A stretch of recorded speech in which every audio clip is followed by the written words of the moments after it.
New shelter beds available, but still far from the mayor's goal to end unsheltered homelessness. At 5 o'clock, I'm Jeff Gianola. And I'm Elizabeth Din. So we want to know the latest in this. So let's check in with our Ariel Yakabazi. Tonight, she is asking tough questions of the mayor ahead of the holiday. Ariel? Jeff, Liz, Mayor Wilson says he's excited with what he and his team with the city have been able to accomplish in such a short amount of time, but he also admits there's still a lot of work to be done.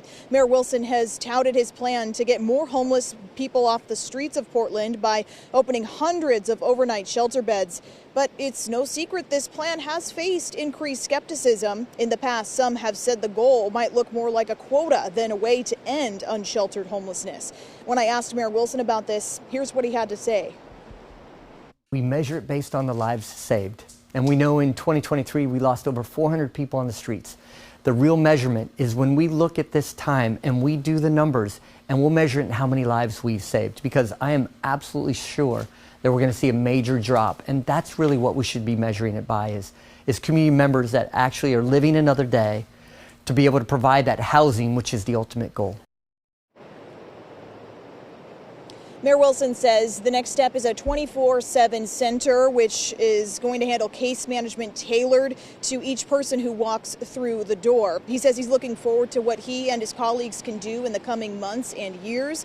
I'll have a full breakdown of our conversation, my one-on-one with Mayor Keith Wilson, coming up tonight on KOIN 6 News at 6 and as well at 11 o'clock.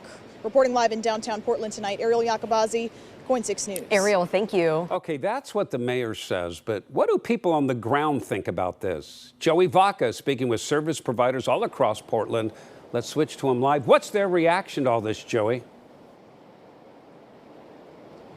Yeah, Jeff, there are questions about if focusing on shelter beds was the right approach. Some are pleased with this new step, but others tell me that time and money should have gone somewhere else. Having a laser focus can actually become a barrier to being flexible and meeting the needs of the moment. It makes me feel good to see that our city leaders can actually do big and complex projects when they need to. It was never anything that any of us needed or wanted or is being utilized at this time. Mayor Wilson getting mixed reviews as he's set to hit his goal of opening 1,500 shelter beds across Portland. Scott Kerman at Blanchet House says these emergency shelters are crucial right now, even if they aren't the best kind of housing. Getting people off the street at night so that they can be safe, so that women especially are not terrorized and victimized, so that maybe they can sleep enough in the night to make progress during the day. I think these are all really important moves. But Kerman says people in the shelters need places to go. Crystal Delahanty at PDX Saints Love tells me that's what the mayor should have spent this year investing in.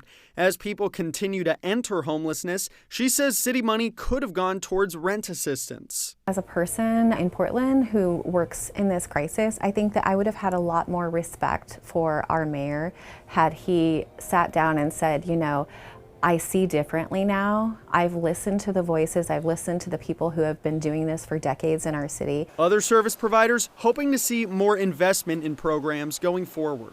We really want to see investments in peer support, rent assistance, pathways out of shelter into permanent housing, as well as acquisition, right? These are still on the table. These are still things that can be prioritized in the 2026 budget cycle.